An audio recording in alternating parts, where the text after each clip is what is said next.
जय हिंद मित्रों। मैं हूं अरुण सिंह तोमर यानी कि द डिफेंस उस्ताद। और आज हम करंट अफेयर सीरीज का अप्रैल में जून जुलाई अगस्त फिफ्थ वीडियो जो है वो करने जा रहे हैं। आज हम अगस्त 2022 के करंट अफेयर्स को कवर करेंगे, सारी कैटेगरीज के करंट अफेयर्स कवर करने जा रहे हैं। और जैसा कि आप जानते हो, करंट अफेयर्स में से अराउंड 30 to 33 क्वेश्चंस आते हैं। और मेरी जो करंट अफेयर सीरीज है, जिसके बुकलेट्स में ऑलरेडी व्हाट्सएप ग्रुप्स और टेलीग्राम ग्रुप्स पर रिलीज कर चुका हूँ, उसमें से क्वेश्चंस बहुत ज्यादा आते हैं। तो भाई मल्टीपल रिविजन्स रुकने नहीं चाहिए, चलते रहने चाहिए। बेटर अंडरस्टैंडिंग के लिए ये वीडियो आप देख सकते हैं। चलो शुरू करते हैं। पहली कैटेगरी, जैसे आप लोगों को पता है, पहली कैटेगरी हमारी नेशनल और डिफेंस की है। ठीक है। तो फिर chief justice of India 2022 justice U Lalit को 49th chief justice of India बनाया गया। बहुत सिंपल सी फैक्चुअल खबर है। दूसरी, कोविड वैक्सीन के बारे में खबर आती कि कॉर्बेवैक्स कॉर्बेवैक्स जो है उसको डोज बूस्टर डोज याद रखिएगा, के तौर पे एडल्ट्स के लिए रिलीज किया गया है जिनको कोवैक्सीन और कोविशील्ड लग चुकी है। ये आपकी है कॉर्बेवैक्स। ये भी फैक्चुअल खबर है। अब तीसरी थोड़ी सी कंसेप्चुअल न्यूज आती है, वो ये कि 2G इथेनॉल प्लांट जो हरियाणा में है उसको पीएम मोदी ने वर्ल्ड बायोफ्यूल डे इस दिन जो है वो इनॉग्रेट किया। ठीक है। तो ये जो डेवलपमेंट आया है सेकेंड जनरेशन इथेनॉल प्लांट का, ये बहुत ज्यादा जरूरी है। ठीक है। सबसे पहले ये जो भी मतलब 2G इथेनॉल प्लांट है, पानीपत रिफाइनरी पे डेवलप किया गया है। और ये इंडियन ऑयल कॉरपोरेशन यानी कि IOCL का एक की रिफाइनरी है। और बेसिकली जो प्रोडक्शन बढ़ रहा है, जो यूसेज बढ़ रहा है बायोफ्यूल्स का, इसके लिए एक बहुत ही इंपॉर्टेंट कदम है। ठीक है। अब देखो, एक और चीज आती है इसमें। अगर हम इसकी हाइलाइट्स की बात करते हैं तो इससे क्या क्या होगा, तो एग्रीकल्चर जो रेसिड्यूज होते हैं उनसे आपका क्लीन एनर्जी प्रोड्यूस होगी। ठीक है, पहली चीज तो ये। दूसरा, फार्मर्स की इनकम में बढ़ोतरी होगी, तकरीबन 1 लाख के करीब फार्मर्स को डायरेक्ट बेनिफिट मिलेगा। एयर पॉल्यूशन भी कम होगा क्योंकि जो क्रॉप रेसिड्यू होता है वो कम होगा, उसकी बर्निंग कम होगी। और इसके साथ साथ जो CO2 का एमिशन होते हैं वो भी भाई 3 मिलियन टन के करीब होते हैं, वो भी कम होंगे। अब भाई ये हरियाणा में ही क्यों सेटअप किया जा रहा है, तो भाई देखो, हरियाणा में इसलिए सेटअप किया जा रहा है कि दो तरह के सॉल्यूशन चाहिए। ठीक है। एनर्जी क्राइसिस हो रहा है, और इसके साथ साथ ये जो प्लांट है ये राइस स्ट्रॉ यानी कि पराली, आपने नाम बहुत ज्यादा सुना होगा, उसको इथेनॉल में कन्वर्ट करेगा। ठीक है। जो भी आपका स्टबल या फिर राइस स्ट्रॉ होती है, जो उसकी जो बर्निंग से सर्दियों के टाइम दिवाली के आसपास आपने देखा होगा कि बहुत ज्यादा स्मॉग खासकर नदर्न इंडिया में आ जाता है, जिससे पंजाब, हरियाणा और दिल्ली, जो पूरा NCR वगैरह है, और ईस्टर्न उत्तर प्रदेश वाले इलाके जो है, वहां पर काफी ज्यादा पॉल्यूशन क्रिएट हो जाता है। आगे बढ़ते हैं। सेरिमोनियल 21 गन सैल्यूट जो होता है इंडिपेंडेंस डे पे, वो इस बार इंडियन मेड हॉवित्जर से होगा। ठीक है। तो भाई ये एक बहुत बड़ा माइलस्टोन था। ठीक है। तो ATAGS, ATAGS मतलब कि advanced towed artillery gun system जो है वो इंडिजियसली इंडिया में ही बनाया गया है। और ये फ्लैगशिप प्रोडक्ट है पीएम मोदी के मेक इन इंडिया कैंपेन का। फ्लैगशिप मतलब प्रोमिनेंट फोर फ्रंट पे जो होते हैं। तो भाई ATAGs हैं क्या, बेसिकली इंपॉर्टेंट क्यों हैं, तो ये एक प्रोटोटाइप है जो स्पेसिफिकली DRDO यानी कि defence research and development organisation ने बनाया गया है। ये जो मेड इन इंडिया ऑफिसर है, इनकी रेंज जो है वो तकरीबन 45 किलोमीटर तक है। ठीक है। पूरा का पूरा डेवलपमेंट प्रोसेस DRDO ने लीड किया है। और इसके साथ साथ दो प्राइवेट फर्म्स भी एसोसिएटेड रही हैं, पहली टाटा एडवांस सिस्टम लिमिटेड और दूसरी भारत फोर्ज लिमिटेड। नेक्स्ट, कुछ वेपन सिस्टम्स जो हैं इंडिजिनसली मतलब कि खुद इंडिया में ही बनाए गए, वो इंक्लूड किए गए हैं। तो उनमें सबसे पहला है आपका LCA यानी कि लैंडिंग क्राफ्ट असॉल्ट। तो ये भी DRDO ने बनाया है। इससे इंडियन आर्मी जो पेट्रोलिंग है लेक्स वगैरह में, खासकर पैंगोंग जो इंडिया चाइना बॉर्डर है वहां, लद्दाख वाले रीजन में अच्छे तरीके से जो पेट्रोलिंग वगैरह है वो कर सकती है। ठीक है। दूसरा, इन्फेंट्री प्रोटेक्टेड मोबिलिटी व्हीकल्स। तो भाई ये जो टाटा ने बनाए हैं इन्फेंट्री प्रोटेक्टेड मोबिलिटी व्हीकल्स, ये क्विक रिएक्शन फाइटिंग व्हीकल्स हैं भाई। ठीक है। मैक इन्फेंट्री वगैरह में भी यूज होंगे। तुरंत अंदर घुसेंगे आप लोग, जो भी आप लोग अगर ऑफिसर्स बनते हैं तो। और भाई क्विकर डिप्लॉयमेंट होता है, ठीक है, तुरंत डिप्लॉयमेंट होता है, मोबिलिटी बहुत हाई रहती है ट्रुप्स के मूवमेंट की, खासकर जो आपके टेरेन है ईस्टर्न लद्दाख रीजन में, वहां के लिए ये बहुत ही ज्यादा बेटर है। नेक्स्ट इस सीरीज में एफ इंसास, तो तकरीबन दशकों मतलब 1 या 10-15 सालों से इसका पूरा डेवलपमेंट चल रहा है। इसका फुल फॉर्म है future infantry soldier as a system, F INSAS, ये राइफल वाला नहीं है। इसमें कुछ 3 तरह के सब सिस्टम्स हैं, वो क्या बोलते हैं, जो भी सोल्जर है, ठीक है, उसके लिए एप्लीकेबल होंगे, ठीक है। इसमें क्लोथिंग प्रोटेक्शन सिस्टम भी होगा, कमांडर इक्विपमेंट भी होगा, वेपन एसेसरी इक्विपमेंट भी होगा, रैकी इक्विपमेंट भी होगा, और ये पूरे का पूरा कोर इक्विपमेंट भी होगा, ठीक है। इसमें कुछ वेपन्स भी इंक्लूडेड रहते हैं, बीएमएस वगैरह जो रहते हैं उनसे इनकी लिंक भी रहती है। फर्दर निपुण माइंस की बात की जा रही है। निपुण माइंस जो है वो एंटी पर्सनल माइंस हैं, जो ज्यादा पोटेंट हैं, ज्यादा इफेक्टिव हैं अभी फिलहाल जो माइंस चल रही हैं उनसे ज्यादा, ठीक है। ये फर्स्ट लाइन ऑफ डिफेंस की तरह तौर काम करेंगी, जो भी घुसपैठिए इन्फिल्ट्रेटर्स आते हैं, इनमी इन्फेंट्री वगैरह आती है, ये ह्यूमंस के लिए यूज की जाएगी, ठीक है। पहले क्या था, एंटी टैंक माइंस बिछाते थे जो हैवी व्हीकल्स की यूज होती थी, लेकिन ये डायरेक्ट ह्यूमंस के लिए लगाए जाए। इसी सीरीज में आगे बढ़ते हैं और अब हम बात करते हैं स्वार्म ड्रोन्स की, जो माउंटेन वॉरफेयर प्रिपेयर्डनेस के लिए यूज किए जा रहे हैं। इंडियन आर्मी को अपनी माउंटेन वॉरफेयर जो प्रिपेयर्डनेस है, गलवान के बाद में उनको जो बहुत ज्यादा जरूरत लग रही है कि भाई ये चीज और ज्यादा तौर पर प्रोमिनेंट होनी चाहिए, ठीक है। तो इसमें स्वार्म ड्रोन्स भी हैं, इसके साथ साथ स्मार्ट म्यूनिशंस भी हैं, ठीक है, और भी कुछ डिस्ट्रप्टिव टेक्नोलॉजीज है, इससे माउंटेन वॉरफेयर प्रिपेयर्डनेस बढ़ेगी। स्वार्म ड्रोन बेसिकली क्या होते हैं, ये कलेक्शन होता है छोटे और लाइट वेट एरियल व्हीकल्स का, जिन्हें हम ड्रोन्स बोलते हैं, जो सिर्फ एक ही स्टेशन से जनरली कंट्रोल्ड किए जाते हैं। इसमें एडवांस कम्युनिकेशन सिस्टम्स होते हैं, जिससे वो एक कलेक्टिव झुंड के तौर पे, जिसे हम इंग्लिश में स्वार्म बोलते हैं, जैसे अपने बीज का स्वार्म होता है ना, तो उसी तरीके से ये भी एक्ट कर सकते हैं। कम्युनिकेशन सिस्टम्स के साथ साथ एक दूसरे के साथ भी कम्युनिकेट कर सकते हैं। ये फ्लाइंग फॉर्मेशंस भी बना सकते हैं, अटैक या फिर डिफेंस या फिर पेट्रोलिंग वगैरह, जो भी सर्वेलेंस वगैरह के लिए, और बहुत सारे पेलोड्स वगैरह जो होते हैं वो भी कैरी कर सकते हैं ये, ठीक है। तो मतलब एक किसी भी एनिमी यूनिट के खिलाफ इनका सिंगल और कोलैबोरेटिव अटैक किया जा सकता है। फिर आती है बात शशि थरूर जी की। तो शशि थरूर जो है, उनको हाईएस्ट फ्रेंच सिविलियन ऑनर दिया गया है, क्यों दिया गया है मुझे नहीं पता। शेवलियर शेवलियर दे ला लिजन द ऑनर इसका नाम है, और ये उनको दिया गया है। अब एक और बहुत इंपॉर्टेंट खबर है, वो ये कि इंडिया का पहला 3D प्रिंटेड कॉर्निया, तो ये डेवलप किया गया है हैदराबाद में। India first 3D printed cornea Hyderabad में रिसर्चर्स ने डेवलप किया है। कौन सी इंस्टीट्यूट के हैं रिसर्चर्स, एल वी प्रसाद आई इंस्टीट्यूट, LVPEI, IIT हैदराबाद भी है आपका, और centre for cellular and molecular biology, CCMB। ये जो आर्टिफिशियल कॉर्निया इन लोगों ने डेवलप किया है रिसर्च टीम ने, ये 3D प्रिंटेड है, और ये खरगोश यानी कि रैबिट की आई में लगाया जाए।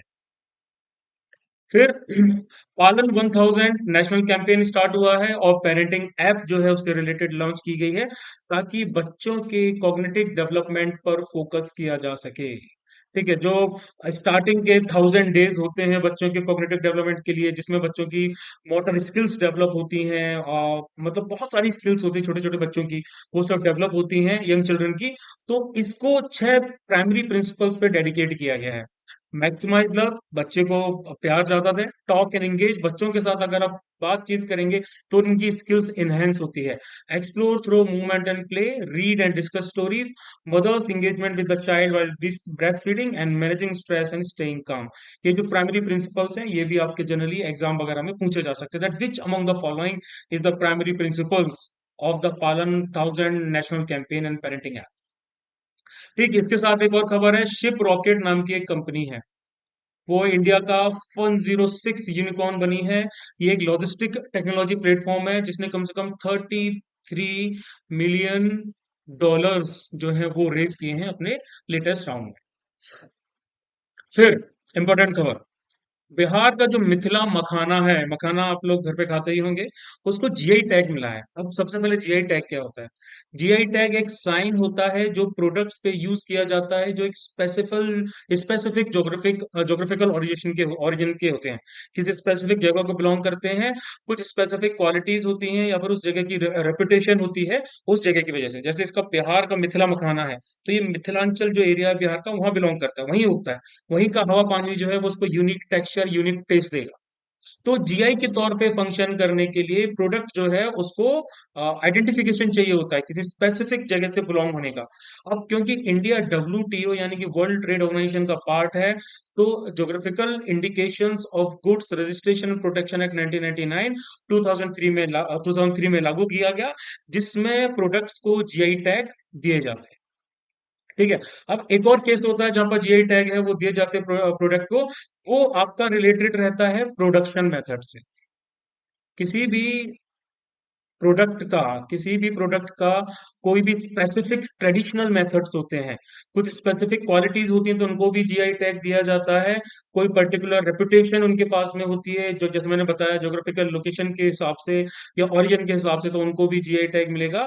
तो जीआई टैग आपके जनरली जो फूड आइटम्स हैं, ठीक है, इससे एग्रीकल्चरल प्रोजेक्ट प्रोडक्ट्स हैं, ठीक है, यहाँ पर बेसिकली जो, और हाँ, हैंडीक्राफ्ट्स भी आ जाते हैं, वाइन और स्पिरिट्स भी आ जाती हैं, इसमें इंडस्ट्रियल प्रोडक्ट्स भी आते हैं, यहाँ पर उनको दिया जाता है। इससे ये इंश्योर होता है कि रजिस्टर्ड और ऑथराइज्ड जो यूजर्स हैं वही इस प्रोडक्ट के नेम को तरीके से यूज कर पाए, इसकी मतलब डुप्लीकेसी ना हो, या फिर क्या बोलते हैं इसका मतलब इसको इलीगल तौर पे यूज ना किया जाए। ठीक है। तो जीआई एक प्रोडक्ट की सर्टेन क्वालिटी बताता है, डिस्टिंक्टिवनेस बताता है, उसके प्रोडक्शन प्रोसेस को बताता है, स्पेसिफिक ज्योग्राफिक लोकेशन को बताता है। तो कोई भी ग्रुप है जो प्रोड्यूसर्स का, ऑर्गेनाइजेशंस का, अथॉरिटी का, जो लॉ के अंडर एस्टेब्लिश्ड हैं, वो अप्लाई कर सकते हैं जीआई टैग रजिस्ट्रेशन के लिए। That's it. Next, India successfully test fires Indian navy's VLSR SAM missile system. तो भाई ये जो मिसाइल सिस्टम है इसको ITR यानी कि integrated test range, Chandipur Orissa, यहाँ से लॉन्च किया गया है। ये इंडिजिनसली डेवलप्ड है, डिजाइंड है DRDO के थ्रू, इंडियन नेवी के लिए। ठीक है। तो ये जो आपकी VLSR है, ये क्विक रिएक्शन के लिए डेवलप की गई है, and it is a surface to air missile system, surface to air missile system है, क्विक रिएक्शन के लिए डेवलप की गई है। और डिजाइन किया है इसको DRDO ने using 4 short span long chord cruciform wings that offer aerodynamic stability. ये ठीक है। इसकी रेंज कितनी है? इसकी रेंज है 40 to 50 किलोमीटर। ठीक है, 40 to 50 किलोमीटर जो है वो इसकी रेंज है। एल्टीट्यूड कितना? 15 किलोमीटर का रहेगा। इसके साथ साथ इनके पास एक कैनिस्टराइज सिस्टम भी है, जिसमें मिसाइल स्टोर रहती है, ऑपरेट की जाती है स्पेसिफिक कंपार्टमेंट से। इससे इसका ट्रांसपोर्ट और स्टोरेज जो है वो कंपैरेटिवली इजियर हो जाता है। अब इंडिया की पहली कंपोजिट इंडोर शूटिंग रेंज, तो इंडियन नेवल शिप कर्ण, INS कर्ण जो है वो एक डेडिकेटेड बेस है मार्कोस के लिए। मार्कोस का नाम तो आपको पता ही होगा, मेरीन कमांडोज के लिए। मार्कोस जो है, सॉरी मैक्रोस लिख दिया मैंने यहाँ पे। ठीक है। जो मार्कोस हैं उनको रेस किया गया था फरवरी 1987 में as a part of Indian marine special force IMSF। तो INS कर्ण जो है वो नेवी की ईस्टर्न कमांड यानी कि विशाखापट्टनम विजाग में लोकेटेड है। 12 जुलाई 2016 को INS कर्ण को परमानेंट बेस यूनिट के तौर पे मार्कोस के लिए मतलब डिजिग्नेट कर दिया गया था। ठीक है। तो यहाँ पर कंपोजिट इंडोर शूटिंग रेंज है वो बनाई गई है। अब इसके बाद इंडियन नेवी को basically first made in India ammunition मिले हैं in the form of AK-360 gun 30 mm round. तो भाई जो प्रोडक्शन है AK-360 गन्स का, ये एक इंडियन फर्म है, economic explosive limited, Nagpur Maharashtra में है। ये solar industries limited India limited की एक सब्सिडरी है, जिसको प्रोडक्शन कॉन्ट्रैक्ट दिया गया था डिफेंस इंडिजिनाइजेशन प्लान, मतलब यहीं पर सब कुछ बनेगा सेंट्रल गवर्नमेंट के थ्रू। ठीक है। और इसके साथ साथ एक और खबर कि इंडिया की जो पहली नाइट सफारी है, जंगल सफारी में आप लोग कई बार गए होंगे, जिम नेशनल कॉर्बेट पार्क वगैरह में। तो ये कहाँ पर लोकेटेड है? ये है कुकरेल नाम का फॉरेस्ट है। कुकरेल फॉरेस्ट एरिया लखनऊ में, ये यहाँ पर स्टार्ट की गई है। अब ये खबर तो मेरे ख्याल से आ सकती है, काफी ज्यादा अब बहुत बड़ा चेंज है ये। तो पीएम मोदी ने नया जो इंसाइन है, जिसे निशान बोलते हैं इंडियन नेवी का, वो अनवेल किया है। तो बेसिकली देखिए तो ये नया नेवल इंसाइन जो है, ये 2 सितंबर को आईएनएस विक्रांत की कमीशनिंग के दौरान ही अनवेल किया गया था। नेवल इंसाइन होता क्या है, तो कॉमन अंडरस्टैंडिंग के हिसाब से नेवल इंसाइन, जिसे हम निशान बोलते हैं, ये एक मैरीटाइम फ्लैग होता है जो नेवल शिप्स अलग अलग कंट्रीज के अपनी नेशनैलिटी को डिनोट करने के लिए बनाते थे। ठीक है, ये आपके नेशनल फ्लैग जैसा भी हो सकता है या फिर उससे अलग भी हो सकता है। इंडिया के केस में नेवल इंसाइन जो है वो इंडियन नेवी से थोड़ा सा अलग है। ठीक है, तो यहाँ पर आप देख सकते हो इसमें बहुत सारी चीजें आई हैं। पहले आपका इस तरह से हुआ करता था, इसमें सेंट क्रॉस का जॉर्ज हुआ करता था, लेकिन अब टॉप मोस्ट कॉर्नर कॉर्नर पे जो है लेफ्ट साइड में वो तिरंगा रहेगा और बीच में जो है वो निशान रहेगा। ठीक है, इसमें शाह नो वर्ण भी किया गया है और ये ऑक्टागोनल सील भी है, और इसके साथ साथ ये छोटे मोटे चेंजेस भी हैं, आप उसको देख सकते हो। नेक्स्ट, अब आती है परवाज मार्केट लिंकेज स्कीम। और हाँ, इससे पहले एक और छोटी सी खबर, वो ये कि पॉइंट 5140 जो कि आपका द्रास में है, इसका नया नाम है गन हिल। ठीक है, तो Parwaz market linkage scheme, Parwaz scheme जो है इसको लॉन्च किया गया था with the aim of creating market linkage support for shipment of agriculture and horticultural perishables from Jammu and Kashmir. Jammu and Kashmir में जो भी एग्रीकल्चरल और हॉर्टिकल्चर मतलब फल फूल जो भी रहते हैं या फिर एग्रीकल्चर से रिलेटेड प्रोडक्ट्स हैं, उनको मार्केट से लिंक करना है, उनके सपोर्ट मतलब शिपमेंट के सपोर्ट के लिए, लॉजिस्टिक सपोर्ट के लिए इस स्कीम में गवर्नमेंट जो है एक सब्सिडी देगी 25% की फ्राइट चार्जेस पे। अगर आप पेरिशेबल फ्रूट्स जो हैं, जो मतलब जल्दी खराब हो जाते हैं, उनको एयर कार्गो से ले जा रहे हो, तो मतलब श्रीनगर से अगर वो दिल्ली पे आ रहे हैं तो ऐसी किसी जगह, तो सब्सिडी जो है वो उनको डायरेक्ट बेनिफिट ट्रांसफर मोड से प्रदान की जाएगी। ये scheme Jammu and Kashmir horticulture produce marketing and processing corporation यानी कि JKHPMC के द्वारा लागू की जाएगी। फिर नीति आयोग की गवर्निंग काउंसिल मीटिंग हुई है। ये 7th मीटिंग थी गवर्निंग काउंसिल की। एजेंडा कुछ इनके इस प्रकार थे कि दाल यानी कि पल्सेस के मामले में सेल्फ सफिशिएंसी हासिल करनी है, ऑयल सीड्स और बाकी एग्री कम्युनिटीज में शामिल रहेंगी। इसके साथ साथ crop diversification, national education policy और अर्बन गवर्नेंस के ऊपर भी डिस्कशन हुआ। फिर स्टेट का जो इन्वेंशन इंटरवेंशंस होते हैं, मतलब हर स्टेट से स्पेसिफिक टॉपिक्स पे बात की जाती है, वो डिफेंस मिनिस्टर राजनाथ सिंह ने इसके ऊपर मॉडरेट किया। ठीक है, अब मेंबर्स की बात करते हैं कि भाई ये जो मेंबर्स हैं, मेंबर्स इसमें कौन कौन होते हैं, तो भाई पीएम होते हैं हमारे। ठीक है, सारे यूनियन स्टेट्स के और यूनियन टेरिटरीज जिनके पास लेजिस्लेचर्स होती हैं, उनके सीएम्स होते हैं। एक्स ऑफिशियो मेंबर्स होते हैं, लेफ्टिनेंट गवर्नर्स होते हैं यूनियन टेरिटरीज के। ठीक है, वाइस चेयरमैन होते हैं नीति आयोग के, फुल टाइम मेंबर्स होती है नीति आयोग के, और कुछ स्पेशल इनवाइटीज भी होते हैं। फिर आती है नमस्ते स्कीम। नमस्ते स्कीम को लॉन्च किया गया था ministry of social justice and empowerment के थ्रू और ministry of housing and urban affairs, इन्होंने जॉइंटली नमस्ते स्कीम को लॉन्च किया गया। ये एक सेंट्रल सेक्टर स्कीम है। इसके फीचर्स की बात करें तो ये सैनिटेशन वर्कर्स जो होते हैं, इनको एक सस्टेनेबल लाइवलीहुड प्रदान करना, और ये जो काम करते हैं उसमें ऑक्यूपेशनल सेफ्टी स्टैंडर्ड्स को बढ़ावा देना, मतलब सेफ्टी गियर्स प्रोवाइड कराना, मशीन प्रोवाइड कराना। आपने जनरली देखा होगा कि आपके घर के आसपास सीवर की सफाई के लिए जो नगर निगम के कर्मचारी आते हैं, वो गटर्स वगैरह में, सीवेज वगैरह में उनको ऐसे ही कूदना पड़ता है बिना किसी सेफ्टी गियर्स के। इसमें कई बार उनकी मौतें भी हो जाती हैं।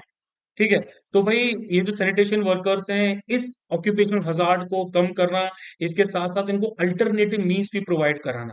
ठीक है, और इसके साथ जो सिटीजन्स हैं उनके अंदर इनके प्रति बिहेवियर चेंजेस जो हैं वो भी बढ़वाना है। कुछ और ऑब्जेक्टिव्स की बात करें तो जीरो फैटिलिटीज, मतलब एक भी मौत नहीं होनी चाहिए इंडिया में, ऐसा एम रखा गया है। ठीक है, और ये जो सैनिटेशन वर्क होता है, इसको स्किल्ड वर्कर से करवाया जाए विथ प्रॉपर सेफ्टी गियर्स, और डायरेक्ट कांटेक्ट में जो फिसिल मटेरियल होता है, ठीक है, उसके साथ में ह्यूमंस जो है वो डायरेक्ट कांटेक्ट में ना आए। और इसके साथ साथ इनके लिए अल्टरनेटिव लाइवलीहुड्स की, जैसे मैंने बात की थी, जितने भी सीवर और सेप्टिक टैंक सैनिटेशन वर्कर्स, इनको SSWs बोला जाता है, उनके लिए। फिर नेक्स्ट आता है मल्टी मॉडल लॉजिस्टिक्स पास MMLP, इसके लिए एक MOU यानी कि मेमोरेंडम ऑफ अंडरस्टैंडिंग जो है वो क्या साइन किया गया है। तो भाई इसमें रोड, रेलवे, शिपिंग मिनिस्ट्रीज जो है ये सब इंक्लूडेड हैं। एग्रीमेंट जो है वो भारतमाला परियोजना के तहत साइन किया गया है। एग्रीमेंट RVNL, मतलब कि RVNL is rail Vikas Nigam limited. ठीक है। आई डब्ल्यू ए आई है आपका inland waterways authority of India, inland waterways authority of India. और NHLML मतलब national highways logistics management limited. ये तीनों अथॉरिटीज हैं, इन्होंने आपस में MOU साइन किया गया है। ऑब्जेक्टिव बेसिकली क्या है कि जो लॉजिस्टिक्स कॉस्ट है कंट्री में वो 14% से 10% तक लेके आने हैं टोटल GDP के। ठीक है। अभी क्या है कि रोड्स की वजह से, बाकी चीजों की वजह से लॉजिस्टिक्स कॉस्ट बढ़ते हैं। जब भाई देखो लॉजिस्टिक कॉस्ट कॉस्ट बढ़ता है तो चीजों की महंगाई बढ़ती है। अगर दिल्ली से लेके मुंबई तक कोई भी ट्रक जा रहा है और फ्यूल का जो रेट है वो 100 से 105 हो गया, तो डेफिनेटली यार ट्रांसपोर्टेशन का अगर कॉस्ट बढ़ेगा तो फिर जो सामान ले जाया जा रहा है उसका भी कॉस्ट बढ़ेगा। मान लीजिए उसके अंदर टमाटर है तो टमाटर का कॉस्ट भी बढ़ जाएगा। ठीक है। फिर सेंट्रलाइज फ्राइट कंसोलिडेशन, इन सबको इंटीग्रेट करना, और जो स्टैंडर्ड्स है इंफ्रास्ट्रक्चर की कंट्री में वो इंटरनेशनल स्टैंडर्ड्स के हिसाब से इंप्रूव करना। Next is earth Ganga. तो मिनिस्ट्री ऑफ जल शक्ति जो है उन्होंने एक नया इनिशिएटिव लॉन्च किया है, इसका नाम है अर्थ गंगा। ये नमामि गंगे प्रोग्राम जो है उसके अंडर में है। यहाँ पे क्या करना है कि जो रिवर गंगा है आपकी, उसकी इकोनॉमिक एक्टिविटीज उसके किनारे किनारे क्या करनी है, बढ़ानी है। ये पूरा कॉरिडोर जो है वो उसमें शामिल रहेगा। ठीक है। आपका प्रयागराज से लेके हरिद्वार से लेके ये पूरा हल्दिया तक, गंगा सागर तक। तो नमामि गंगे क्या है, नमामि गंगे एक अम्ब्रेला प्रोग्राम है जिसमें दो ऑब्जेक्टिव रखे गए हैं। पहला, इफेक्टिव अमेंडमेंट ऑफ पॉल्यूशन, क्योंकि पॉल्यूशन कम करना है। और दूसरा, conservation and rejuvenation of national river Ganga. जहां जहां गंदी हो रखी है, जहां जहां पॉल्यूशन हो रखा है उसको कंजर्व करना, साफ सफाई करवाना, ये सब इसमें काम है। ये मिनिस्ट्री ऑफ जल शक्ति के अंडर में ऑपरेट करती है और इम्प्लीमेंट किया गया है national mission for clean Ganga के अंडर में। फिर एक और खबर, जगदीप धनकर जी जो हैं वो आपके 14th वाइस प्रेसिडेंट इंडिया के बन चुके हैं। अब कुछ मिलिट्री एक्सरसाइज की बात करेंगे। विनबैक्स 2022 वियतनाम और इंडिया के बीच में बायलैटरल आर्मी एक्सरसाइज जो है वो खत्म हुई है। ये पहली बार हुआ कि वियतनाम पीपल्स आर्मी जो है वो एक फील्ड ट्रेनिंग, जिसने उन्होंने मतलब फील्ड ट्रेनिंग कंडक्ट करी किसी भी फॉरेन कंट्री के साथ। Next is exercise pitch black. तो एक्सरसाइज पिच ब्लैक एक biennial multinational large force employment exercise है जो royal Australian air force RAF conduct करती है। इंडिया इसमें 16 बाकी कंट्रीज के साथ में पार्टिसिपेट करेगा। इंडिया मतलब इंडियन एयरफोर्स। एक्सरसाइज वज्र प्रहार, तो इंडो यूएस, इंडिया की यूएस की जॉइंट स्पेशल फोर्सेस एक्सरसाइज है।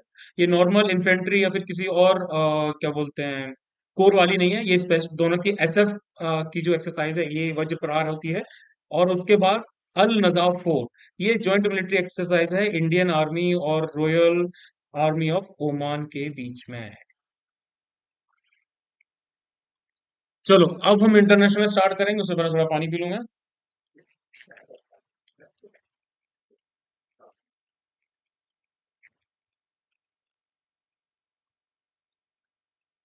चलिए, नेशनल डिफेंस खत्म हुए अगस्त के, अब शुरू होते हैं इंटरनेशनल करंट अफेयर्स। तो भाई क्या हुआ कि जो एक बंदी बंदी इन द सेंस US की सीनेटर हैं, उनका नाम है नैन्सी पेलोसी। ये चली गई ताइवान और इनके प्लेन को एक्सकॉर्ट किया गया US के फाइटर जेट्स के थ्रू। तो चाइना ने ऑब्जेक्ट किया नैन्सी पेलोसी की ताइवान की विजिट को। और यहीं पर ये जो वन चाइना पॉलिसी है ये थोड़ा लाइमलाइट में। तो वन चाइना पॉलिसी है क्या? तो वन चाइना पॉलिसी एक डिप्लोमेटिक एक्नॉलेजमेंट है कि भाई एक ही चाइनीज गवर्नमेंट है जो है पीपल्स रिपब्लिक ऑफ चाइना, और ताइवान जो है वो चाइना का पार्ट है। अब है क्या कि ताइवान की जो गवर्नमेंट है ना, वो क्लेम करती है कि भाई हम हैं इंडिपेंडेंट कंट्री। और इन्होंने खुद को बुलाते हैं रिपब्लिक ऑफ चाइना यानी कि ROC। अब ये जो वन चाइना पॉलिसी है इसके अंडर में US या बाकी कंट्रीज के जो फॉर्मल टाइज हैं वो चाइना के साथ में है, ताइवान के साथ नहीं। ठीक है। तो जो मेनलैंड चाइना है वो ताइवान को एक ब्रेक अवे प्रोविंस के तौर पे देखता है जो हमसे थोड़ी सी अलग हो चुकी है और मेनलैंड के साथ में फ्यूचर में अच्छे से इंटीग्रेट हो जाएगी। फॉर एग्जांपल आप ये समझ लीजिए कि अगर ये इंडिया है और यहाँ श्रीलंका है, इंडिया श्रीलंका को अपना ही इंडिया मेनलैंड हो जाता है और श्रीलंका को अपनी ब्रेक अवे प्रोविंस के तौर पे मानता है और बोलता है कि भाई ये हमारा ही पार्ट है। तो ऐसा ही कुछ क्या करता है चाइना वहां पे करता है। ठीक है। तो भाई चाइना जो है, जो ताइवान जो है ना, सेल्फ रूल आइलैंड नेशन कहते हैं इसे, कि अपनी ही टेरिटरी को उसको क्लेम करता है और वर्ल्ड स्टेज पे इसको आइसोलेटेड करना चाहता है ताकि उनको चाइना पे डिपेंडेंट होना पड़े। तो किसी भी कंट्रीज का क्या ताइवान या ताइपेई के साथ में ऑफिशियल एक्सचेंजेस होते हैं तो चाइना को होता है इश्यू। तो जो यूएस हाउस ऑफ रिप्रेजेंटेटिव है, स्पीकर हैं नैन्सी पेलोसी, वो ताइवान में उन्होंने लैंड किया अगस्त 2022 को। चाइना की वार्निंग थी उसके बाद भी। So she became the highest ranked elected US official to visit the island in 25 years. काफी बड़ी खबर। चलिए, वर्ल्ड का हाईएस्ट रेलवे ब्रिज जो चेनाब, जो रेलवे ब्रिज है, जो कश्मीर वैली प्रोजेक्ट के अंडर में बनाया जा रहा है, इसको इसका पहला गोल्डन जॉइंट मिला 14 अगस्त 2022 को। गोल्डन जॉइंट क्या होता है? ये दो एंड होते हैं जो ब्रिज के डेक के, उनको कनेक्ट करता है। कंस्ट्रक्शन फेज के बाद में ये वर्ल्ड का हाईएस्ट ब्रिज बन जाएगा जो कटरा से लेके बनिहाल को जोड़ेगा। ठीक है। ये आईफल टावर से 35 मीटर प्लस रहेगा इसकी हाइट में। और जो हाईएस्ट रेलवे ब्रिज है, इसको चेनाब रेलवे ब्रिज जैसे मैंने आपको बताया, और इसकी लेंथ है 1315 मीटर, हाइट नहीं लेंथ। ठीक है। ये 111 किलोमीटर का जो स्ट्रेच है कटरा से लेके बनिहाल तक, इसको उधमपुर श्रीनगर बारामूला सेक्शन जो है कश्मीर रेलवे प्रोजेक्ट उसके अंडर में बनाया जा रहा है। Next, SCO defence ministers meeting 2022। तो वह यूनियन डिफेंस मिनिस्टर जो राजनाथ सिंह हैं, उन्होंने शंघाई कॉरपोरेशन हाँ ऑर्गेनाइजेशन, इसको अटेंड किया। इसको एससीओ कहते हैं। इनकी डिफेंस मिनिस्टर्स की जो मीटिंग थी, ये कहाँ पे हुई? ये हुई ताशकंद, उज्बेकिस्तान। ठीक है, फॉर्मर यूएसएस। तो बेसिकली रीजनल सिक्योरिटी को लेकर इसमें डिस्कशन हुआ। मेंबर कंट्रीज जो हैं जो रीजनल सिक्योरिटी के इश्यूज फेस कर रही हैं, जो जियो पॉलिटिकल डायनेमिक्स चेंज हो रहे थे रशिया और यूक्रेन की वजह से, उसमें भी काफी ज्यादा डिस्कशन हुआ। अगर हम एससीओ की बात करते हैं तो एससीओ जो है इसको फाउंड किया गया था 1996 में, एक म्यूचुअल सिक्योरिटी एग्रीमेंट के तौर पे चाइना, कजाकिस्तान, किर्गिस्तान, रशिया और तजिकिस्तान के बीच में।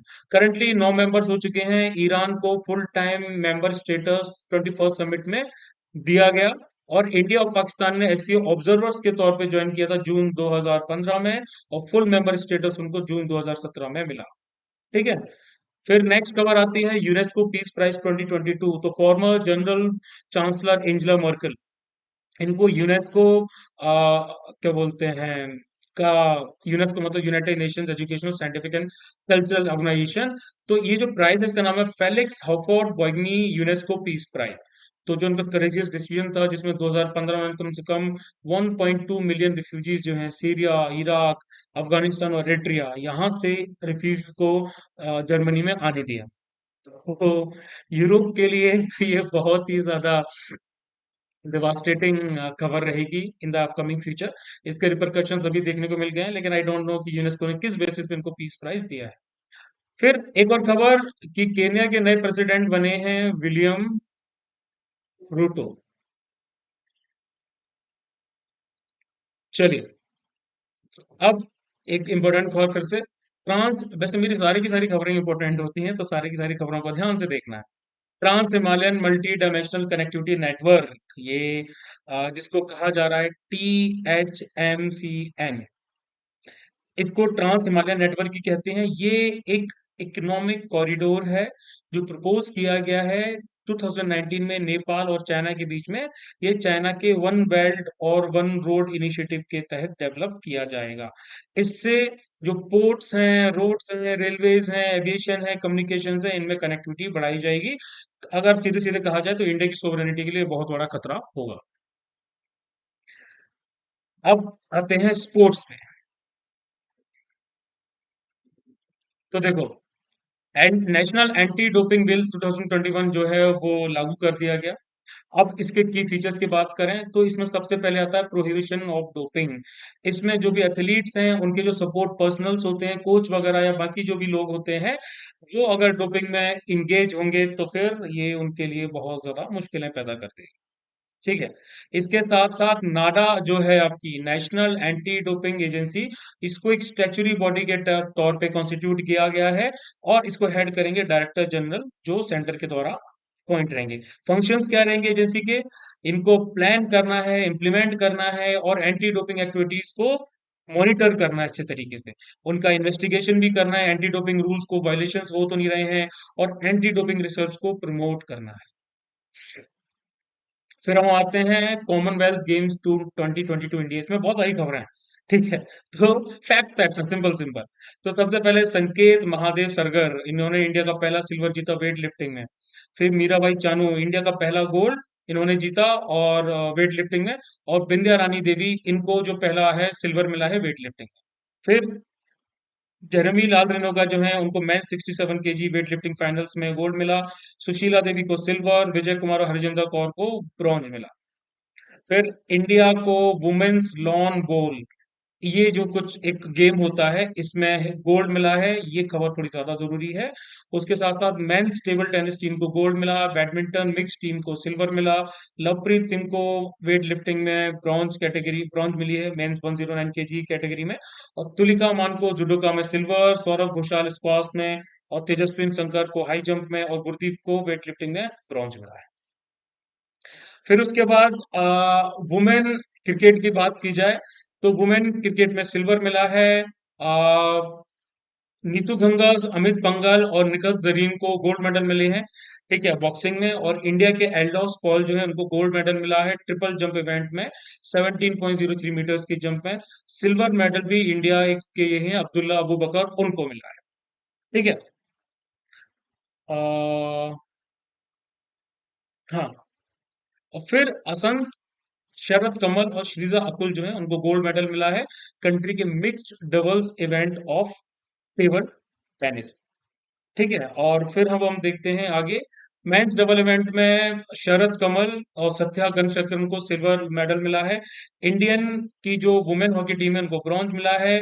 पीवी सिंधु जो बैडमिंटन प्लेयर है उनको गोल्ड मेडल मिला है वुमेन सिंगल में। लक्ष्य सेन को भी गोल्ड मेडल मिला है, उनका पहला। और जो सत्विक सिराज रनकेडी और चिराग शेट्टी हैं उनको भी गोल्ड मिला है मेंस डबल कैटेगरी में। ठीक। और फिर हम देखते हैं शरद कमल के बारे में। तो इस शरद कमल को इंडियाज गोल्डन बॉय कहा गया है कॉमनवेल्थ गेम्स में। ठीक है। इनका पूरा नाम है शरद कमल, इंडिया के टेनिस प्लेयर हैं। 3 गोल्ड मेडल इनको मिले हैं। चलिए अब हम देखते हैं साइंस एंड टेक्नोलॉजी के। तो भाई सबसे पहले आजादी सेट, इसरो ने एक सैटेलाइट लॉन्च किया। ठीक है, जो जिसको 75 स्कूल गर्ल्स जो हैं, जो 75 स्कूल से बिलोंग करती हैं, उन्होंने ही डेवलप किया है।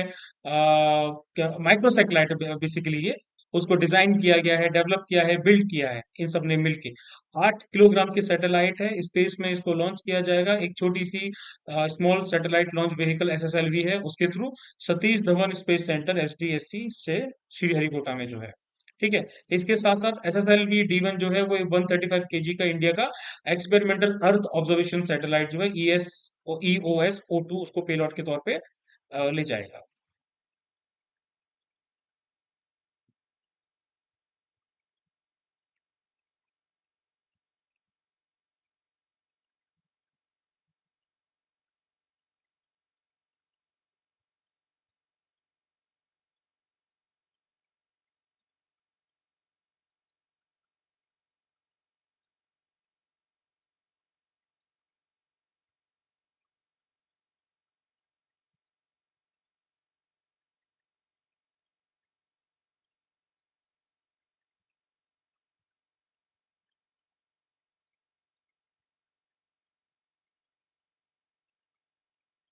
नेक्स्ट, डॉक्टर कलाई सेल्वी एन, वो इंडिया की, सॉरी, वो पहली वुमेन है जो सीएसआईआर को लीड करी। CSR is council of scientific and industrial research. CSR India की लार्जेस्ट रिसर्च ऑर्गेनाइजेशन है और इसमें तकरीबन 38 स्टेट रन रिसर्च इंस्टीट्यूट्स हैं जो इससे एसोसिएटेड हैं, जो इसके अंडर में आते हैं। फिर हाँ, फिर उसके बाद में energy conservation amendment bill 2022 Lok Sabha ने इसको पास कर दिया। इसका की ऑब्जेक्टिव क्या है? To reduce the country's fossil fuel power consumption. Secondary objective ये है कि इंडिया के कार्बन मार्केट को बढ़ावा देना है, और इसके साथ साथ to enable trade and boost the adoption of clean technology and improvement in power efficiency. Amendments क्या क्या उसमें प्रपोज किए गए हैं? सबसे पहला कि प्राइवेट पावर कंपनीज को इंट्रोड्यूस करना है सेक्टर में। मल्टीपल पावर डिस्कॉम्स जो हैं वो ऑपरेट करेंगे इसी कंपीटिंग स्पेस में, और नेशनल लोड डिस्पैच सेंटर एनडीएलसी जो है वो फॉर्म किया जाएगा, और टैरिफ रिवीजन पॉलिसी है वो इंट्रोड्यूस की जाएंगी। फिर नेक्स्ट खबर आती है स्विच मोबिलिटी ईआईवी। तो भाई इंडिया की पहली double decker electric bus inaugurate की गई है मुंबई में। पहली खबर ये। और दूसरी फॉलोअप खबर भी सिमिलर नेचर की है, कंफ्यूज मत हो जाना। ये इंडिया की पहली हाइड्रोजन फ्यूल सेल बस है, ये डबल डेकर नहीं है। तो जो हाइड्रोजन फ्यूल सेल बस है ये केपीआईटी सीएसआर पुणे जो है, ठीक है, ये उसने डेवलप की है, और ये कंट्री की पहली indigenously developed hydrogen fuel cell bus है। नेक्स्ट, मिनियो पिट्रस फिलिस्पी। तो भाई देखो, एक नई स्पीसीज है लॉन्ग फिंगर्ड बैट्स की, चमगादड़ों की। वो इंडिया और श्रीलंका में पाई गई है। ये पाए गए हैं ईदुल गशियाना केव जो है श्रीलंका में, और रॉबर्ट्स केव महाबलेश्वर में है इंडिया में। फिर इंडिया की पहली commercial space situational awareness observatory जो है वो गढ़वाल उत्तराखंड में सेटअप की जा रही है। ये डेवलप की जा रही है बेंगलुरु का बेस्ड एक स्टार्टअप है दिगंतर, उसके थ्रू। और सैटेलाइट का और स्पेस जो डेब्रिस होता है उसको मॉनिटर करने के लिए, उसको ट्रैक करने के लिए। तो ये जो space space situational awareness observatory है, ये पूरी सारी एक्टिविटीज को मॉनिटर करेगी। स्पेस डेब्रिस जो आसपास लोअर ऑर्बिट में फैलता रहता है, ठीक है, लोअर ऑर्बिट में, इसको एलईओ कहते हैं। और इसके साथ साथ जियो सिंक्रोनस अर्थ ऑर्बिट, जियो जीईओ में जो घूमता रहता है। इसके साथ साथ ये इंडिया की कैपेबिलिटी में एडिशन करेगी, लोकेट करेगी और ट्रैक करेगी मिलिट्री सैटेलाइट्स की जो इंडिया के ऊपर स्पेस में घूम रही हैं, इंडिया के ऊपर नजर बनाए रखी है।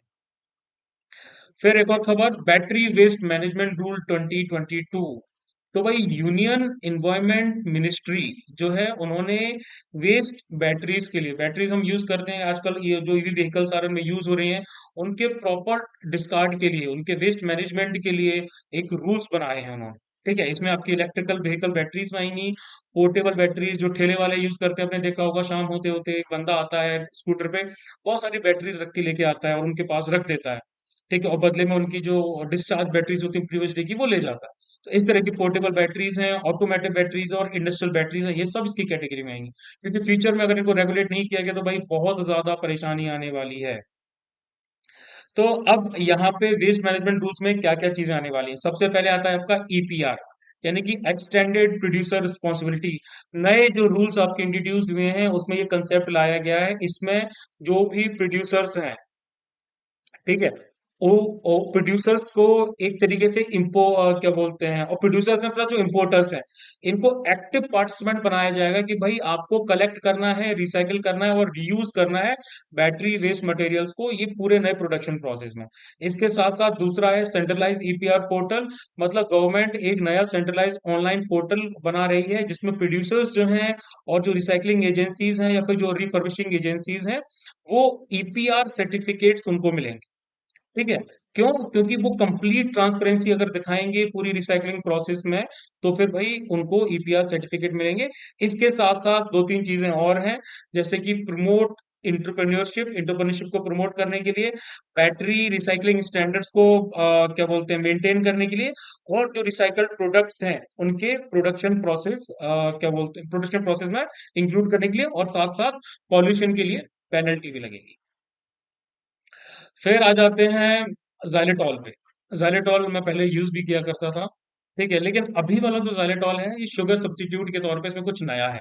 तो जो आईआईटी गुवाहाटी है, वहां के रिसर्चर्स ने एक अल्ट्रासाउंड असिस्टेड फर्मेंटेशन मेथड के थ्रू, मेथड को देखना याद रखना, एक सेफ शुगर रिप्लेसमेंट है जाइलेटॉल, इसको बनाया है। बैगिसेस होते हैं उनसे, ठीक है, जो शुगर के नाम का जो गन्ना होता है उसको क्रश करने के बाद में जो कुछ मटेरियल बचता है उससे बनाया है। तो भाई ज़ायराटॉल मैं भी यूज करता था, ये तकरीबन 900 या 1000 रुपए पर केजी के हिसाब से मिलता है, बहुत महंगा होता है ये। शुगर शुगर सब्स्टिट्यूट के तौर पे लोग इसको इस्तेमाल करते हैं। ज़ाइलोटॉल होता क्या है? ये एक शुगर अल्कोहल प्रोडक्ट है जो नेचुरल प्रोडक्ट से डिराइव कर रखा है। इसके अंदर एंटी डायबिटिक और एंटी ऑक्सीजनिक इफेक्ट्स होते हैं, माइल्ड प्रियोबायोटिक होता है ये, और ये टीथ को बचाता है कैरीज से। ठीक है, कलरलेस और व्हाइट क्रिस्टलाइन सॉलिड होता है जो पानी में घुल जाता है। और इसको मैन्युफैक्चरिंग कैसे की जाती है? केमिकल रिएक्शन के द्वारा की जाती है, जिसमें वुड डिराइव्ड डीजाइलोज होता है जो बहुत ही एक्सपेंसिव केमिकल होता है। उसको निकल कैटलिस्ट के साथ में ट्रीट किया जाता है बहुत हाई टेम्परेचर्स पे और प्रेशर्स पे, जिससे प्रोसेस जो है वो एनर्जी कंज्यूम, मतलब it is a very highly energy consuming process. ठीक है, अब चलिए चलते हैं इकोनॉमिक्स पे। मेहनत करनी पड़ेगी भाई, सब पढ़ना पड़ेगा, बिना सब पढ़े एग्जाम नहीं निकलेगा। तो इंडिया का पहला इंटरनेशनल बुलियन एक्सचेंज जो है, इसको इनॉग्रेट किया गया। तो पीएम मोदी ने इंडिया का पहला international bullion exchange IIPX, Gujarat की गिफ्ट यानी कि Gujarat international finance tax city, यहाँ पर लॉन्च किया गांधीनगर में जुलाई 29 2022 में। तो इंडिया का इंटरनेशनल बुलियन एक्सचेंज जो है वो थर्ड ऐसा एक्सचेंज है पूरे वर्ल्ड में। एक्सचेंज सारे ज्वेलर्स के लिए ओपन रहेगा जिनकी नेटवर्थ 25 करोड़ और उससे ज्यादा है। जो रजिस्टर्ड ज्वेलर्स हैं वो खरीद सकेंगे, बेच सकेंगे सोना और चांदी in the exchange after registering as a trading partner. ठीक है, तो जो भी ज्वेलर्स हैं जो इंडिया के हैं वो इन प्रीशियस मेटल्स में डील कर सकेंगे। ठीक है, इन एक्सचेंज में रजिस्ट्रेशन करने के बाद में, रजिस्ट्रेशन कहाँ होगा? International financial Services Centre Association, IFSCA में। अब बुलियन क्या होता है? Bullion refers to the physical gold and silver of high purity, जो कॉइन्स, बार्स और इनगॉट्स के फॉर्म में स्टोर किया जाता है। बुलियन एक्सचेंज क्या होता है? ये एक ऐसा प्लेटफॉर्म होता है जहां पर ट्रेडिंग होती है गोल्ड और सिल्वर की। Primary gold global market trading platform जो होते हैं गोल्ड और सिल्वर के लिए, वो लंदन बुलियन मार्केट है। और the bullion conducts trading of precious metals at market spot prices. अब इफ्सका क्या है? इफ्सका यानी कि international financial services central centres authority जो है, ये रेगुलेटर की तरह काम करेगा इंडिया इंटरनेशनल बुलियन एक्सचेंज में। और union finance minister Nirmala Sitharaman जो है, उन्होंने इंडिया के पहले बुलियन एक्सचेंज की अपने यूनियन बजट 2020-21 की स्पीच में इसके बारे में बताया था, मतलब डिलीवर किया था। फिर आरबीआई के बीच में मॉनेटरी पॉलिसी भी आई जिसमें रेपो रेट को 50 बीएसपी से हाइक कर दिया गया। और जीडीपी की जो ग्रोथ रेट है वो है 77.2%। क्योंकि हम इकोनॉमी की बात कर रहे हैं तो let me tell you that कि भाई इकोनॉमी के जो लेक्चर्स है वो आपके बहुत ही जल्दी आने वाले हैं। आज इकोनॉमी का एक बड़ा सा लेक्चर होगा जो मैं अपनी क्लास में करूंगा और फिर मैं उसको आप लोगों के लिए अपलोड करूंगा। चलिए, आरबीआई के नए डिजिटल लेंडिंग नॉर्म्स आ गए। तो भाई नया जो फ्रेमवर्क है जो आरबीआई ने क्या बोलते हैं अनाउंस किया है डिजिटल लैंडिंग इकोसिस्टम को मैनेज करने के लिए, ये एक वर्किंग ग्रुप है, उनकी रिकमेंडेशंस आई थी डिजिटल लैंडिंग को लेके नवंबर 2021 में। ये जो रिपोर्ट वर्किंग ग्रुप की सबमिटेड हुई थी उसमें बहुत सारे चैलेंजेस और कंसर्न्स की बात की गई थी, जिससे डिजिटल लैंडिंग सेक्टर्स जो हैं वो अफेक्टेड हैं। ठीक है कि भाई क्या क्या दिक्कतें हैं, जैसे कि unrestricted engagement of third parties, बहुत सारे लोग हैं अनरजिस्टर्ड हैं, उनका जो इंगेजमेंट है वो हाई लेवल पे हो रहा है और वो रेगुलेटेड नहीं है। Mis selling of loan lending instrument, ठीक है, ये दूसरा फैक्टर है। तीसरा, डाटा प्राइवेसी कस्टमर्स की। चौथा, अनफेयर बिजनेस कंडक्ट, रेट्स बहुत हाई हैं, अप एंड डाउन है, कोलेट्रल वगैरह किस तरीके से यूज किया जा रहा है इसको लेके कोई रेगुलेशन नहीं था। और एग्स ऑर्बिटेंट इंटरेस्ट रेट जो मैंने अभी आपको बताया, और अनइथिकल रिकवरी प्रैक्टिसेस। फिर ये बहुत इंपॉर्टेंट कवर है, ब्लॉकचेन टेक्नोलॉजी जो है वो सीड्स जो बीज होते हैं फार्मर्स को डिस्ट्रीब्यूट करने के लिए को इस लॉन्च किया जाएगा। कौन सा स्टेट है? तो झारखंड। तो इसमें क्या है कि ये जो झारखंड गवर्नमेंट ने ये यूनिक प्रोजेक्ट जो है वो लॉन्च किया है, ब्लॉकचेन टेक्नोलॉजी को सीड डिस्ट्रीब्यूशन के लिए फार्मर्स के लिए यूज किया जाएगा। ये प्रोजेक्ट लॉन्च किया गया है ग्लोबल ब्लॉकचेन टेक्नोलॉजी, एक कंपनी है जिसका नाम है सेटलमेंट। ठीक है, ये एग्रीकल्चर सेक्टर को एकदम रिवोल्यूशनाइज करना चाहता है। अब इसके साथ साथ जो स्टेट है झारखंड है, इसमें सारे की स्टेक होल्डर्स हैं एग्रीकल्चर सेक्टर के, सप्लायर्स, डिस्ट्रीब्यूटर्स, फार्मर्स, ये सब इस प्रोजेक्ट का पार्ट रहेंगे। इसके साथ साथ ये लोग ट्रेनिंग प्रोग्राम भी लॉन्च करेंगे जिससे ब्लॉकचेन टेक्नोलॉजी को इफेक्टिवली एग्रीकल्चर डेवलपमेंट के सॉल्यूशन के तौर पे इस्टेब्लिश किया जा सके। ये scheme directorate of agriculture Jharkhand ने 18 अगस्त 2022 में लॉन्च की थी। नेक्स्ट इज मून लाइटिंग, ये टर्म बहुत ज्यादा यूज हो रहा है। तो moonlighting refers to pursuing more than one job at a time without the awareness of the main employer, इसलिए कई लोग उसको अनएथिकल भी मानते हैं। रिमोट वर्किंग जो चालू हुई है, इससे कई सारे एम्प्लॉयज को ये फायदा मिला है। ये इसकी वजह से ऐसे एम्प्लॉयर्स जो मेन जॉब के साथ साथ कोई और स्किल्स भी उनके पास होती है, तो वो भी वो साइड बाय साइड करते रहते हैं। कोविड 19 पैंडेमिक के बाद में ये बहुत ज्यादा पॉपुलर हुई, क्योंकि लोगों को बहुत ज्यादा टाइम मिलने लगा, अपॉर्चुनिटीज मिलने लगी, जिसमें एक से ज्यादा जॉब्स वो कर सकते थे। फिर अब हम आते हैं इन्वायरमेंट एंड इकोलॉजी पे, सबसे लास्ट सेक्शन है। तो तमिलनाडु को फिफ्थ एलिफेंट रिजर्व मिला अगस्त्य मलाई में। ठीक है। ऑलरेडी अगस्त्य मलाई मतलब कि जो फिफ्थ एलिफेंट रिजर्व है, इससे पहले तमिलनाडु गवर्नमेंट के पास चार फॉरेस्ट एरियाज जो हैं, जिनको डिजिग्नेटेड रिजर्व्स के तौर पे उन्होंने एलिफेंट्स के लिए डिजिग्नेट कर रखा है। इसमें कौन कौन सा है? नीलगिरीज ईस्टर्न घाट्स है, ठीक है, और निलंबूर साइलेंट वैली है कोयम्बटूर में, ठीक है, नीलगिरी ईस्टर्न घाट्स हो गया, ठीक है, और ये आपका हो गया कोयम्बटूर में निलंबूर साइलेंट वैली, श्री विलिपुतूर है, और इसके साथ साथ अन्नामलाई है, अन्नामलाई, और अब अगस्त्यमलाई हो गया। फिर एशिया का लार्जेस्ट कंप्रेस्ड बायोगैस प्लांट जो है, वो उसके कमर्शियल ऑपरेशन स्टार्ट हो गए हैं संगरूर पंजाब में। तो ये जो क्या बोलते हैं प्लांट है, ये सेंट्रल गवर्नमेंट का क्लीन और ग्रीन एनर्जी की तरफ एक बहुत बड़ा पुश है। ये जो प्लांट है, ये डेवलप किया गया दो की गोल्स के साथ में, कि एयर पोल्यूशन को रोकना है, जो पैडी स्ट्रॉ की वजह से होता है, उस डबल बर्निंग की वजह से होता है, और ये जो पूरा सेटअप है, इसकी कैपेसिटी कितनी है? इसकी कैपेसिटी है 33.23 टन सीबीजी पर डे। ये जो प्लांट है, इसको कमीशन किया गया था अप्रैल 2022 में, और कमर्शियल ऑपरेशंस 13 अगस्त 2022 में इसके स्टार्ट हो चुके हैं। ये करंट अफेयर्स में मैंने इसके बारे में बताया भी था। प्लांट कंप्रेस्ड बायोगैस जो है, वो Indian oil corporation of late को सप्लाई करेगी। अब पिछले करंट अफेयर्स में आपने देखा था कि भाई इंडिया के पास में टोटल 45, फिर 9 और ज्यादा जोड़े गए थे वेटलैंड्स, रामासर साइट्स, तो टोटल 54 हो गए थे। तो अब गवर्नमेंट ने सोचा कि भाई 75th जो हमारा इंडिपेंडेंस डे है, उस तक हमें क्या करना है, कि टोटल 75 रामासर साइट्स ऐड करनी है। तो उन्होंने क्या किया कि 10 और जोड़ी, जिससे हमारी जो टोटल साइट्स हैं वो पहुंच गई 64। इसमें कौन कौन सी है? एक तो है कुंतुकुलम बर्ड सेंचुरी तमिलनाडु में, gulf of Mannar marine biosphere reserve, ये है तमिलनाडु में, वेम्बनूर वेटलैंड कॉम्प्लेक्स तमिलनाडु में, वेलोर बर्ड सेंचुरी तमिलनाडु में, वेदांतंगल बर्ड सेंचुरी तमिलनाडु में, ये ओल्डेस्ट बर्ड सेंचुरी की कैटेगरी में आती है, और छठवा है उदाया मरथन्नापुरम बर्ड सेंचुरी तमिलनाडु में, और सतकोशिया जॉर्ज है उड़ीसा में, नंदा लेक है गोवा में, रंगानाथिट्टू है बर्ड सेंचुरी कर्नाटक में, और सिरपुर वेटलैंड है मध्य प्रदेश में।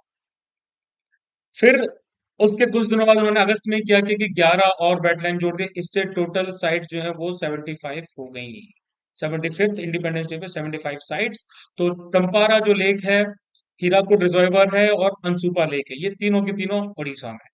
यशवंत सागर मध्य प्रदेश में, Chitrangudi bird sanctuary, Suchindram Theroor wetland complex, Vaduvur bird sanctuary, Kanjirankulam bird sanctuary, ये सब तमिलनाडु में, थाने क्रीक महाराष्ट्र में, हैगम वेटलैंड कंजर्वेशन रिजर्व, और शैलबाग वेटलैंड कंजर्वेशन रिजर्व जो है जम्मू एंड कश्मीर में। तो टोटल कितना एरिया है? 76,316 हेक्टेयर। ये न्यू रामासर साइट की लोकेशन भी आप देख सकते हो। अब सबसे लास्ट खबर, तो देखो, what is one nation one fertiliser scheme. तो एक नई स्कीम जो है वो लाई गई, aimed at bringing about uniformity in fertiliser brand across the country under the single brand name of Bharat. जितने भी फर्टिलाइजर ब्रांड हैं, उन सबको इंटीग्रेट करके एक सिंगल नाम दिया जाएगा, नाम दिया जाएगा भारत, भारत यूरिया। इसके साथ साथ जो फर्टिलाइजर सब्सिडी स्कीम है, उसको ऑफिशियली रिनेम कर दिया गया प्रधानमंत्री भारतीय जन उर्वरक परियोजना, पीएमबीजीपी। और ये इसको लीड कौन करेगा? Ministry of chemicals and fertilisers. ये स्कीम्स, जो जो स्कीम है, इसमें सारे जो मैन्युफैक्चरर्स हैं और जो बिजनेसेस हैं, जो फर्टिलाइजर प्रोडक्ट्स को बेचते हैं, उनको ये कहा गया है, मैंडेट दिया गया है उनको, कि भाई अब आपको एक सिंगल नेम ब्रांड नेम है भारत, उसके अंडर में ही बेचना पड़ेगा। तो भाई समाचार समाप्त हुए, ठीक है। अब आपको जैसे पता है कि भाई सीडीएस एंड एनडीए टू 2023 ये आपका 4 सितंबर को कंडक्ट किया जाएगा। अभी वाले के तो मेरे ख्याल से आप लोग मेहनत कर ही रहे हैं। तो जो नए सीडीएस और एनडीए बैच हैं ये 1 मई से स्टार्ट होंगे। लेकिन रजिस्ट्रेशन जो है वो हम भाई 1 अप्रैल या फिर अप्रैल के फर्स्ट वीक से स्टार्ट कर देंगे। और 1 मई से आपका बैच लॉन्च हो जाएगा। बैच मेरे ख्याल से रन 100 प्लस समथिंग डेट्स का रहेगा। और इसकी जितनी भी डिटेल्स हैं वो सारी की सारी इंस्टाग्राम पे, टेलीग्राम पे, व्हाट्सएप ग्रुप में सब जगह रिलीज कर दी जाएगी। पूरे महीने रजिस्ट्रेशन चलेगा। और फर्स्ट उसके बाद रजिस्ट्रेशन नहीं होगा, तो 1 मई से हम लोग बैच लॉन्च करेंगे। तो भाई अगर आपको अपना प्रथम पग अकेडमी के लिए लेना है, अंतिम पग के बारे में सब लोग जानते हैं जो पासिंग आउट परेड के दौरान होता है। तो प्रथम पग जो होता है वो भाई होता है आपके एसएसबी में। ठीक है, एसएसबी के लिए मैं आपको पहुंचा सकता हूँ, दैट इज श्योर भाई। ठीक है। आप सीडीएस एनडीए के लिए तो भाई मेरे पास आ सकते हैं, सीएपीएफ एफकेट के लिए भी आ सकते हैं, हालांकि इनके बैच अभी लॉन्च नहीं हुए हैं।